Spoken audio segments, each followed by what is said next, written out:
नमस्कार साथियों, the shield IAS में आपका स्वागत है। मेरा नाम है रितेश कुमार और आज हम चर्चा करेंगे यूपीएससी 2026 के लिए प्रीलिम्स स्ट्रेटेजी। ठीक है, तो चलिए स्टार्ट करते हैं, है ना। तो अब जो हमारे पास बचे हुए समय है वो है जनवरी। ठीक है, मैं लिख देता हूँ जनवरी, फरवरी, मार्च, अप्रैल, मई। इन बचे हुए महीनों में हम अपने तैयारी को किस तरह से इफेक्टिव बनाएं और कैसे पढ़ें, इसको अलग अलग समय को स्लॉट में डिवाइड करके। तो चलिए समझते हैं सबसे पहले कि हमें अभी स्टार्ट करने की क्यों ज़रूरत है। यूपीएससी आपको पता है नॉर्मल एग्जाम नहीं है, भले 100 क्वेश्चन वहाँ पर रहते हैं, लेकिन इन 100 क्वेश्चन के माध्यम से कम 200 से 300 क्वेश्चन सब पॉइंट उसमें डाले जाते हैं। और इसलिए यहाँ पर जो है आपको पड़ता है नीड एक्स्ट्रा कंटेंट, है ना। एक्स्ट्रा कंटेंट का आपको नीड पड़ेगा, तो यानी कि डीपली आपको क्या करना पड़ेगा, डीपली स्टडी करना पड़ेगा। सेकंड थिंग क्या है, दूसरी बात ये है कि आज के समय में सी सेट, है ना, सी सेट जो है एक सबसे बड़ी चुनौती बन के उभरी हुई है। पिछले कुछ वर्षों में देखें तो इस पर भी ध्यान रखना पड़ेगा, ना सिर्फ कोर सब्जेक्ट पे अपितु यहाँ पर भी उतना ही फोकस करने की ज़रूरत है। दूसरी बात क्या है कि बहुत सारे लोग सोचते हैं क्या कि प्रीलिम्स ओरिएंटेड पढ़ रहे हैं तो मेंस का नहीं होता है। तो मैं आपको बता दूं कि जब आप प्रीलिम्स की तैयारी करते हैं तो 15 से 20% तैयारी आपकी मेंस की भी हो जाती है इसके पीछे पीछे। ठीक है, फॉर एग्जाम्पल मॉडर्न हिस्ट्री हो गया, ज्योग्राफी हो गया, पॉलिटी हो गया, इकोनॉमी हो गया, है ना। अब यहाँ पर सबसे बड़ी समस्या क्या होती है कि टेस्ट सीरीज हम लोग नहीं लगाते हैं ना। तो चलिए आज हम जो आपके साथ डिस्कस करेंगे कि आप अपने टाइम स्लॉट को, ठीक है, पहली बात तो ये समझिए, आपके पास जो ये 8-10 घंटे जितने भी समय पढ़ते हैं आप, है ना, थोड़ा ज़्यादा ही पढ़ना पड़ेगा। सबसे पहले तो एक होगा हमारा एक्टिव मोड। ठीक है, एक्टिव मोड एक को बोलेंगे हम रिवीजन। तो हम जो अपने टाइम को आने वाले महीनों को बांटेंगे वो रिवीजन के पॉइंट। एक्टिव मोड में हम लोग अभी जनवरी का मिड आ गया, आज 14 जनवरी है जब मैं ये वीडियो रिकॉर्ड कर रहा हूँ, यानी कि जनवरी से लेकर के मार्च तक। ठीक है, यहाँ पर आपको क्या करनी है, जनवरी से लेकर के मार्च तक हर मंथ में आपको 2 सब्जेक्ट कंप्लीट करना है। ठीक है, जनवरी से मार्च तक में पर मंथ 2 सब्जेक्ट, यानी कि आपका जो कोर्स सब्जेक्ट है वो कंप्लीट हो जाएगा यहाँ पर मार्च तक में। उसके बाद जो है रिवीजन करेंगे आप देख लेंगे। अगर मान लीजिए अभी मैं आगे और बताऊंगा, जैसे रिवीजन के लिए आप क्या करेंगे, अप्रैल और मई यहाँ पर रिवीजन करेंगे हम लोग। ठीक है, तो ये 2 टाइम स्लॉट रहेगा आपके लिए जहाँ पर आपको मेहनत करने की ज़रूरत है। और इस रिवीजन प्लान में कम से कम 3 से 4 बार आपको क्या करना है, रिवीजन करना है कोर सब्जेक्ट को। दूसरी बात, अब यहाँ समझिए कि ये जो कोर सब्जेक्ट है हमारा, यहाँ पर इसको हम लोग 3 कैटेगरी में डिवाइड करेंगे। ठीक है, सबसे पहला क्या होगा कि हमारा जो प्राइमरी स्टेज होगा, ठीक है, पहला कैटेगरी जो होगा वो क्या होगा, प्राइमरी होगा। प्राइमरी में हम लोग जैसे पॉलिटी हो गया, ठीक है, ज्योग्राफी हो गया, इकोनॉमिक्स हो गया, एनवायरनमेंट हो गया, ठीक है, साइंस एंड टेक हो गया, उसके बाद आपका मॉडर्न हिस्ट्री हो गया, उसके बाद करंट अफेयर्स हो गया। इनको हम लोग फोकस करेंगे। तो ये जो जनवरी से मार्च है ना, यहाँ पर ये आपके सारे कंप्लीट हो जाने चाहिए और इस वाले में आपको रिवीजन करना है। दूसरा कैटेगरी होता है सेकेंडरी कैटेगरी में हम लोग रखते हैं एंशिएंट एंड मिडिवल हिस्ट्री को रखेंगे। ठीक है, ancient and art and culture कर लीजिए। ठीक है, आर्ट एंड कल्चर। अब इसमें क्या होगा, एंशिएंट और आर्ट एंड कल्चर, यहाँ पर इसको सेकंड स्टेज में आपको पढ़ना है। सबसे पहले जो ये आपका प्राइमरी सब्जेक्ट है इस पर कमांड करिए। देखिए यहाँ से क्या होता है ना, ancient and art and culture से क्वेश्चन तो आते हैं नो डाउट, बट इतना डिफिकल्टी लेवल इसका ज़्यादा होता है कि कई बार ऑप्शनल जिनका सब्जेक्ट होता है वो भी नहीं कर पाते, और यहाँ पर फैक्ट बहुत ज़्यादा रटना पड़ता है।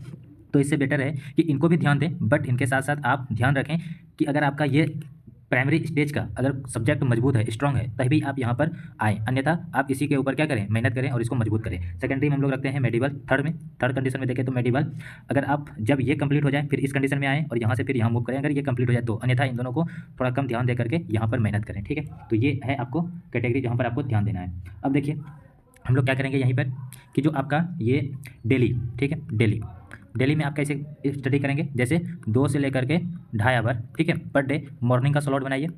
मॉर्निंग स्लॉट में करिए क्या कि जो भी आपका, ठीक है, मॉर्निंग स्लॉट में जैसे हो गया पॉलिटी हो गया, ज्योग्राफी हो गया, इकोनॉमी, जो आपको हार्ड सब्जेक्ट लगते हैं, ठीक है, या फिर आप कोई भी सब्जेक्ट ले लीजिए मॉर्निंग में, उसको आपको क्या करना है, पढ़ना है। इसके स्टैटिक कंटेंट को आपको क्या करना है, याद करना है, प्रतिदिन करना है। ठीक है, दूसरा 1 आवर रोज आपको क्या करना है, करंट करना है। ठीक है, उसके बाद जो बचा हुआ कम से कम 1.5 आवर जो बचा, इसके लिए आप क्या करेंगे, टेस्ट और साथ में PYQ। ठीक है, टेस्ट और साथ में PYQ, एक तो ये काम कर सकते हैं। ठीक है, लेकिन ये वाला अब इफेक्टिव नहीं होगा क्योंकि अब हमारे पास क्या है, समय बहुत कम बचा है। तो हम लोग कौन से प्लान को एग्जीक्यूट करेंगे अभी इसके बाद, तो हमारे पास जो अब प्लान होगा, एक पेज में क्रिएट कर लो।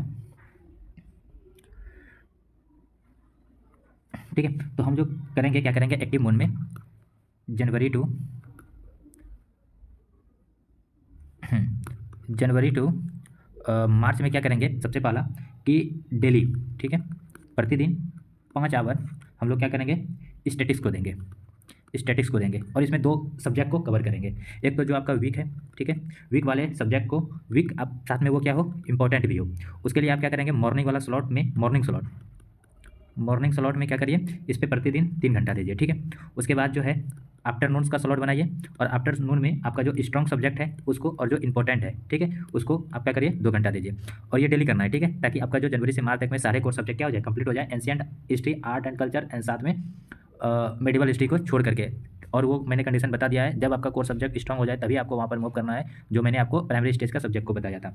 फिर सेकंड स्टेज में आपको क्या करना है, सेकंड स्टेज में आपको क्या करना है कि करंट अफेयर्स को फोकस करना है, प्रतिदिन आपको 1.5 घंटे करने हैं, ठीक है।